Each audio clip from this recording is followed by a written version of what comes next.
Inmensa gratitud, Señor, de poder estar aquí en este lugar para prestar un culto de adoración a tu persona, que nos hace tan bien a nuestra vida espiritual. Por eso, Señor, guía esta adoración a ti, en nombre de Jesús. Muy bien. Muy bien, saludamos a todos, la iglesia y principalmente los amigos que nos escuchan por la radio Maranata 101.6, ¿sí? O 106.1. Yo sé que esta semana alguien me dijo así: pastor, yo lo escuché por la radio también un día en la predicación. Me sorprende eso. Yo digo, Señor, que tu palabra llegue a sus corazones. Usted que está ahora ahí en tu trabajo, que está en tu casa, y que la predicación de esta mañana llegue a tu corazón también. Hablamos mucho de milagros, y se habla mucho de milagros físicos o milagros de dinero, pero olvidamos que los mayores milagros que Dios quiere hacer en medio de sus hijos son los milagros espirituales. Esta mañana la predicación tiene como título el milagro del perdón. Es un milagro ser perdonado. Es un milagro sacar de nuestra mente un peso de una conciencia pesada que no nos deja dormir. Y solamente el perdón de Dios que nos da esa paz, esa tranquilidad, esa seguridad de que Él nos perdona de cualquier pecado. Bueno, vamos a abrir nuestras Biblias en San Juan, capítulo 8. Para mí, aquí en esta historia, que quién sabe muchos de nosotros acá lo conocemos, para mí aquí es un milagro muy grande que habla sobre el perdón. Capítulo 8 de San Juan, versículo 1 al 11 dice así. Primero dice el versículo 1: y Jesús se fue al monte de las olivas, y por la mañana volvió al templo, y todo el pueblo vino a él, y sentando él los enseñaba. Era fiesta de las cabañas, una de las principales fiestas del pueblo de Israel, de los judíos. Venían gente de toda parte y acampaban en tiendas o en carpas, y en las calles, en los patios de las casas, en las montañas. Entonces había mucha gente en Jerusalén. Y interesante que cuando Jesús iba a Jerusalén, los líderes religiosos de esa época mandaban siempre espías para cuidar lo que Jesús hablaba, lo que Jesús hacía, para agarrar algo para después decirle contra o juzgarlo y condenarlo a la muerte. La vida de Jesús fue así, una vida de persecución, una vida de que lo calumniaron, clavaron inverdad de él, no lo dejaban en paz. Sabemos que Satanás estaba por eso. En la vida del cristiano es la misma cosa. Siempre vamos a tener a alguien nos persiguiendo, alguien que nos va a calumniar, alguien que va a hablar inverdades. Si somos seguidores de Jesús, eso nos va a ocurrir a todos. No hay escape, como ocurrió con él. Pero él dice que se apartó de la excitación, la confusión de la ciudad, de las ávidas muchedumbres y de las tradiciones de los rabinos, para ir a la tranquilidad de los huertos de olivos, donde podía estar solo con Dios. Pero temprano por la mañana volvió al templo, y al ser rodeado por la gente, se sentó y les enseñó. Decía a todas las gentes 424. Cuando nos sentimos perseguidos, calumniados, agotados por este mundo, tenemos que hacer lo mismo que Jesús hizo: ir y estar a solos con Dios. Es la única manera de vencer. Es así: estar a solo ¿con quién? Con Dios. Jesús vencía así a sus enemigos, estar a solo con Dios. El versículo 3 dice: entonces los escribas y los fariseos le traen una mujer tomada en adulterio, y poniéndola en medio, versículo 4, dícenle: maestro, esta mujer ha sido tomada en el mismo hecho, adulterando. Les pregunto, ellos estaban guardando una ley, la ley de Moisés, que estaba en vigencia en esta época. Después de la muerte de Jesús ya no. Ahora, ¿ellos estaban correctos en guardar esa ley o no? No. Pero ¿no tenían que guardar la ley de Moisés? Si no fuera, todavía Jesús no lo anuló. La ley decía que se tenía que apedrear si alguien se agarrara en adulterio. ¿No estaban correctos? Estaban. Tenían que guardar, estaba correcto guardar la ley. Y en ese tiempo Moisés estaba en vigencia y se tenía que hacer eso. Estaba correcto. Ahora, lo que estaba mal era la manera como lo estaban aplicando o guardándola. Ahí sí está el problema. Es la misma cosa de hoy. La ley de Dios, la ley moral, los 10 mandamientos, está correcto guardarla. Pero si lo guardamos sin amor, no vale nada. ¿Sí o no? Cumplir la ley de Dios sin amor es una cosa, es salvación por las obras. Cumplir la ley de Dios con amor es otra. Entonces, podemos sí guardar la ley, pero tiene que ser con amor. Y ellos no lo estaban haciendo eso por amor. No lo estaban haciendo. Dice en el versículo, porque la ley es hecha para guardar, pero con amor. Algo que el ser humano no tiene, porque es fruto del Espíritu de Dios.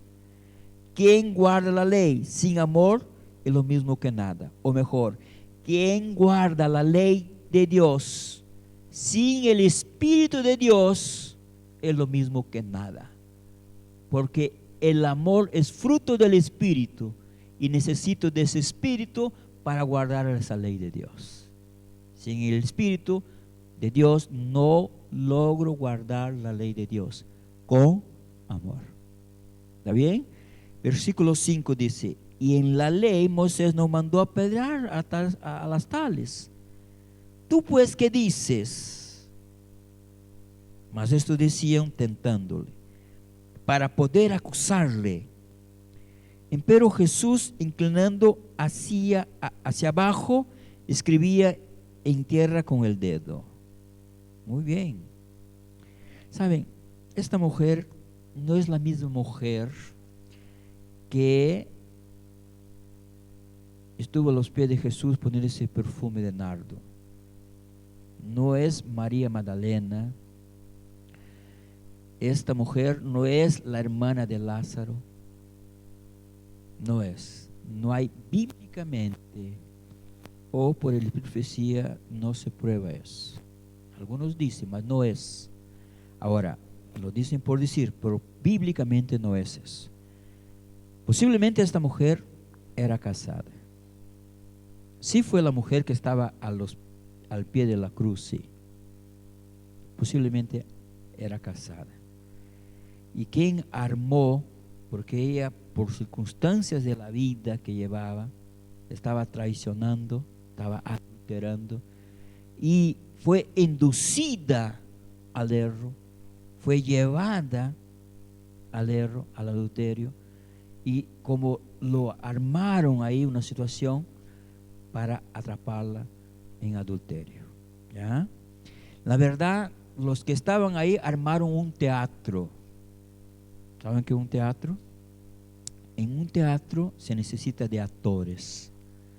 Y se saben que viene actor, la palabra actor, viene de una palabra griega que son hipócritas.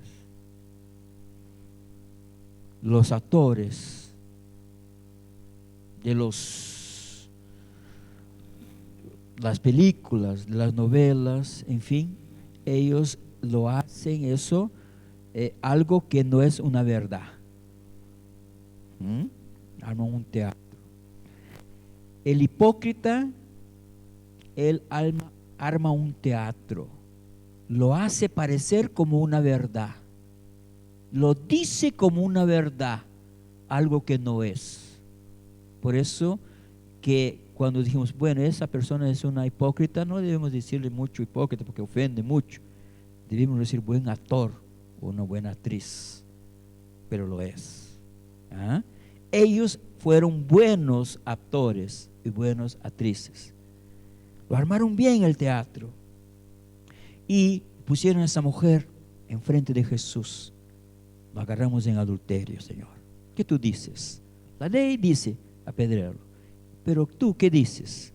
Si Jesús dice, bueno, cumplan la ley, la autoridad que tenía alguien para matar a alguien solo lo daba Roma. Ya Jesús estaba mal. Y si no cumplía la ley de Moisés, se haría un transgresor de la ley. Y eso no estaba bueno. ¿Ah?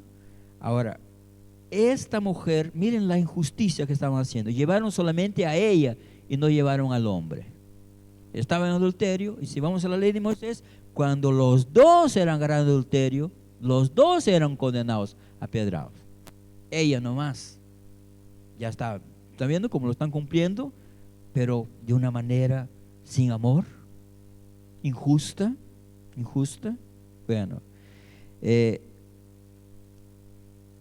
versículo 7 dice, y cómo perseverasen, preguntándose, enderezóse y díjoles, el que de vosotros esté sin pecado, arroje contra ella la piedra el primero.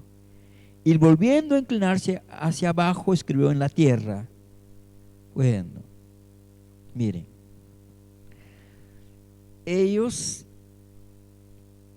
continuaron diciendo, bueno, ¿qué dices? ¿Qué dices?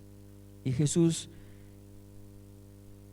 escribió y dijo, bueno, ¿quién no tiene pecado? Arroje la primera piedra. Miren, la acción de los acusadores no tenía ninguna autorización. Jesús, por lo tanto, les hizo frente en su propio terreno.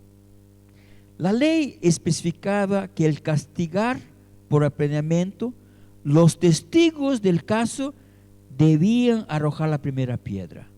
Por eso que Jesús dijo, bueno, quien no tiene pecado, arroje la primera piedra, porque eran los testigos, ¿ya? Levantándose entonces y fixando sus ojos en los ancianos maquinadores, Jesús les dijo, el que de vosotros esté sin pecado, arroje contra ella la piedra el primero. Y volviéndose a agachar, continuó escribiendo en el suelo. Miren, cuando ellos vieron que Jesús estaba escribiendo, se pusieron curiosos y llegaron. Y empezaron a ver ahí, no la multitud, ellos, los acusadores, los actores, empezaron a ver ahí sus pecados que Jesús estaba escribiendo. Y se asustaron. Y vieron, ¿cómo yo? Si agarro una piedra ahora y está ahí mi pecado, no puedo, porque tengo que estar sin pecado para tirar la primera piedra. Y la multitud, mirando que ellos se asustaron, se quedaron curiosos y se acercaron para ver qué estaba escrito ahí. ¿Y qué estaba escrito ahí? los pecados de estos hombres. Y a nadie le gusta que se diga o se revele su pecado en público. ¿Sí o no? Y fue lo que ocurrió en ese momento. Se asustaron. En público se vino mi problema. Yo me acuerdo cuando era chico en San Pablo, una chica, ella se endemoniaba todos los sábados. Estaba en Candomblé, en la Umbanda, muchos años, tenía como 17, 16 años.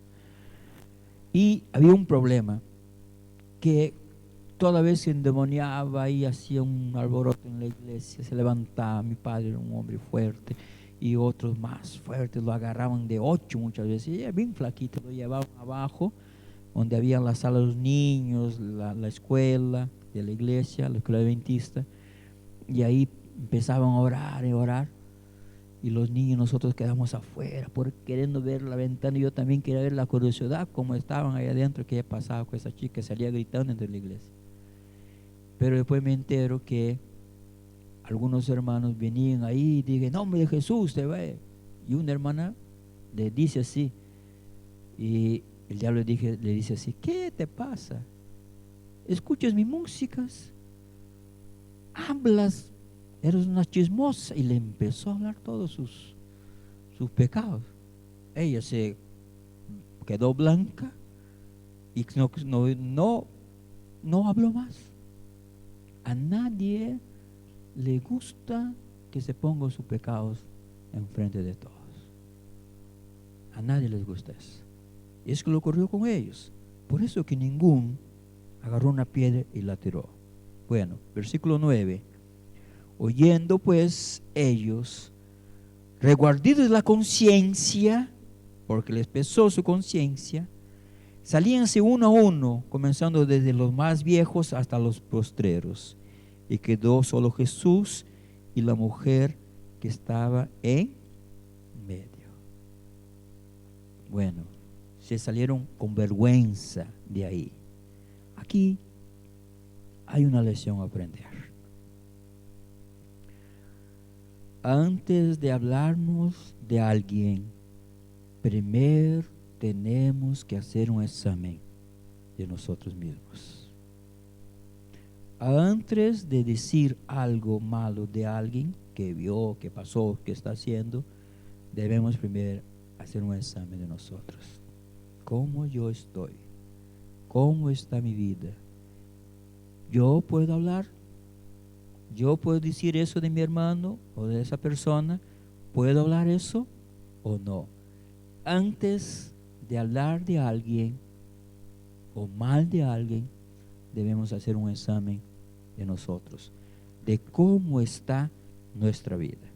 Versículos 10 y 11 dice, y enderezándose Jesús, y no viendo a nadie más que a la mujer, díjole, mujer, ¿dónde están los que te acusaban? ¿Ninguno te ha condenado? Y ella dijo, Señor, ninguno. Entonces Jesús le dijo, ni yo te condeno, vete y no peques más. Acá hay una frase de Jesús que a los perfeccionistas le gusta. Mira, pecaste, está bien, te perdonamos, pero no peques más, te estamos avisando. Como decir, no puedes pecar más. Y muchos les gusta esta frase de Jesús. ¿Qué Jesús estaba hablando? ¿Es posible alguien que pecó y no pecar más en esta tierra? Con este cuerpo que cargamos de pecaminosidad, con esa naturaleza. ¿Qué Jesús estaba diciendo? ¿Qué Jesús estaba enseñando? Ahora les explico. Bueno, primero voy a leer un pasaje. No es seguidor de Cristo el que desviando la mirada se aparta de los que yerran, dejándolos proseguir sin estorbo su camino descendente. Los que se adelantan para acusar a otros y son celosos en llevarlos a la justicia, son con frecuencia en su propia vida más culpables que ellos. Los hombres aborrecen al pecador mientras aman el pecado. Interesante. ¿Hizo alguna cosa mala? Uy. Pero continúa amando el pecado. Y dice, Cristo aborrece el pecado, pero ama al pecador. Tal ha de ser el espíritu de todos de que le sigan, que sigan a Jesús. Aman al pecador, pero aborrecen al pecado. No odian al pecador y aman al pecado. Dice más, el amor cristiano es lento en censurar. Lento en censurar. Presto para discernir el arrepentimiento. Listo para perdonar, para estimular, para afirmar el errante en la senda de la santidad, para corroborar sus pies en ella. El seguidor de Cristo es lento en censurar, en juzgar, en se apresurar. Es diferente. Él busca levantar, ayudar, que la persona salga adelante y no los pone en medio de todos para que la persona pase una situación difícil. Bueno, ¿qué tipos de pecados? ¿De qué Jesús estaba hablando? Hay 3 tipos de pecados para entender. El pecado de la ignorancia, el pecado involuntario y el pecado voluntario. Y muchos, por no saber diferenciar eso, sufren o hacen otros a sufrir también. Levítico capítulo 5, versículo 2, habla del pecado por ignorancia. Dice, asimismo la persona que hubiera tocado en cualquier cosa inmunda, sea cuerpo muerto de bestia inmunda, o cuerpo muerto de animal inmundo, o cuerpo muerto de reptil inmundo, bien, que no lo supiera, será inmunda y habrá delinquido. Alguien que tocó, pero no lo sabía, ¿es pecado porque no lo sabía? Sí, es pecado. No deja de ser pecado porque no lo sabía, porque lo tenía como ignorancia ese pecado, pero es un pecado. Y muchas veces cometimos algunos pecados que no sabemos que es pecado. ¿Ya escucharon a alguien así? Yo ya escuché, pastor, yo lo hice, pero no sabía que eso era pecado. ¿Y por qué esa persona lo dijo? Lo hizo por ignorancia. Por ignorancia. Por eso que nosotros tenemos que tener cuidado antes de decir a alguien o apuntar algo, una falla de alguien, porque no sabemos si lo hizo por ignorancia. Pero es pecado. Y por eso que debemos pedir perdón también. David dijo así: perdóname por mis pecados ocultos o por mis pecados por ignorancia. Debemos pedir perdón, sí, por los pecados de ignorancia. Señor, perdóname. Si alguna cosa estoy fallando contigo, que no lo sé por ignorancia, pero perdóname. ¿Es pecado? Es. ¿Hay perdón? Hay. Pero es por ignorancia. Bueno, el pecado de esta mujer no era por ignorancia. Ella lo sabía. Bueno, pecado involuntario. Levíticos 4, versículo 27. Si alguna persona del común del pueblo pecare por yerro, haciendo algo contra alguno de los mandamientos de Jehová, en cosas que no se han de hacer, y de ley quiere. Es el la persona lo hace involuntariamente. Y les digo, el pecado involuntario, les leo esto, parece designar los pecados cometidos como resultado de una naturaleza humana, carnal, pecadora, débil e incapaz de controlarse. La persona no quebrantó su relación con el Señor, con Dios, porque el pecado resultó de la fragilidad humana. En esa condición, pecaron sin quererlo, sin ser conscientes de lo que hacían. Quizá podemos llamar los pecados involuntarios su falta de control, de intencionalidad, pero siempre tenemos el perdón a nuestro alcance. El Señor puede darnos la victoria sobre nuestra naturaleza caída. ¿Ah? Por eso que David, el Salmos 119:10 dice, yo te busco con todo el corazón, no dejes que me desvíe de tus mandamientos. Bueno, los pecados involuntarios. ¿Ya les ocurrió alguna vez que muchas veces gritaron a sus hijos o les da una rabia así que ¡pah! Es un momento que tenemos que lo hacemos así? ¿Ya les ocurrió? Y al momento que lo hacemos, ¿por qué hice eso? ¿Ya? ¿Qué es eso?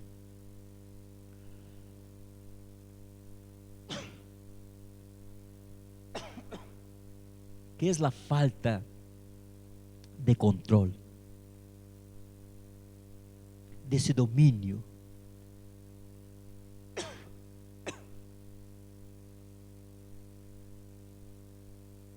¿Qué es eso?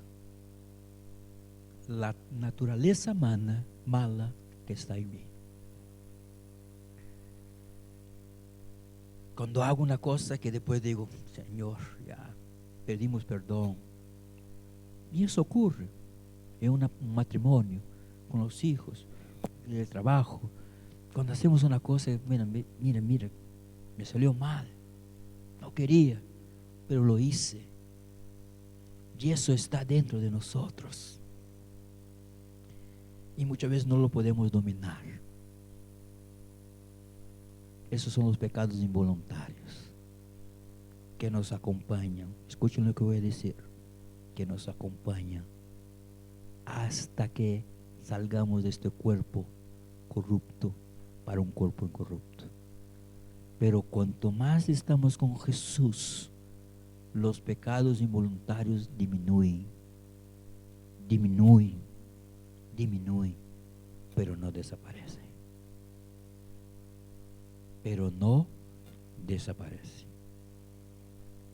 Cuando alguien entra, estás manejando y te corta.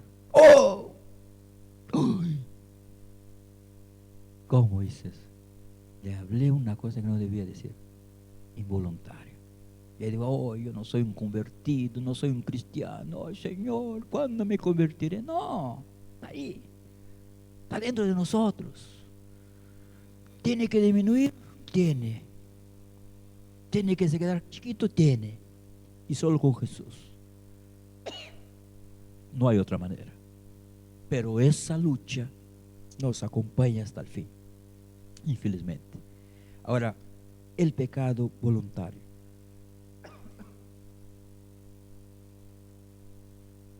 El pecado voluntario, él está en Números 15, versículos 30 y 31.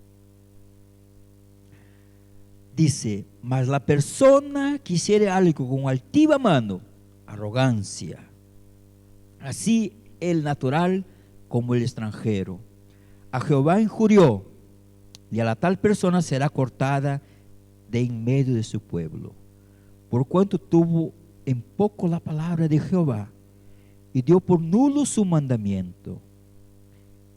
Enteramente será cortada de la persona, su iniquidad será sobre ella. Representando por la actitud rebelde y desfiador contra Dios, ese pecado voluntario es una rebeldía contra Dios, manifestada por el total respeto para con Él y contra su voluntad, para este tipo de pecado no hay expiación. Esta persona está desconectada permanentemente de Dios y del pueblo de Dios. Ella puede ser intencional o no, mas el principal significado de esta actitud, ¿sí?, es el fato de que la persona, ella lo hace voluntariamente y que no existe expiación o perdón para su pecado. Por eso que Hebreos 10:26 dice: porque si pecaremos voluntariamente, después de habermos recibido el conocimiento de la verdad, ya no queda sacrificio por el pecado. Acá queda una cosa muy clara. Cuando la Biblia o cuando Jesús dijo a esa mujer, vas y no peques más, le estaba diciendo, va y no peques más voluntariamente.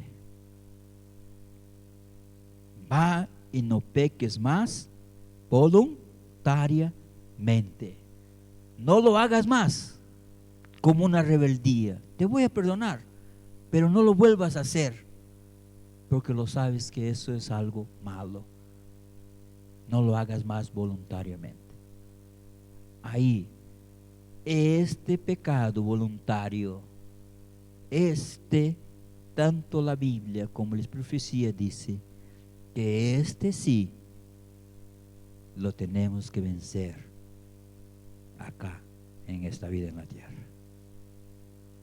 En nombre de Jesús y por la presencia de Jesús en nuestra vida, este pecado voluntario, sí, él tiene que ser vencido por Jesús. Aquí hay la diferencia. Entonces Jesús dice, vas y no peques más voluntariamente. No lo hagas eso por rebeldía. No lo hagas por tu voluntad. No lo hagas más. Tienes que vencer. Pero los involuntarios y por ignorancia siempre nos acompañarán. Y eso no quiere decir que no somos convertidos y que no aceptamos a Jesús.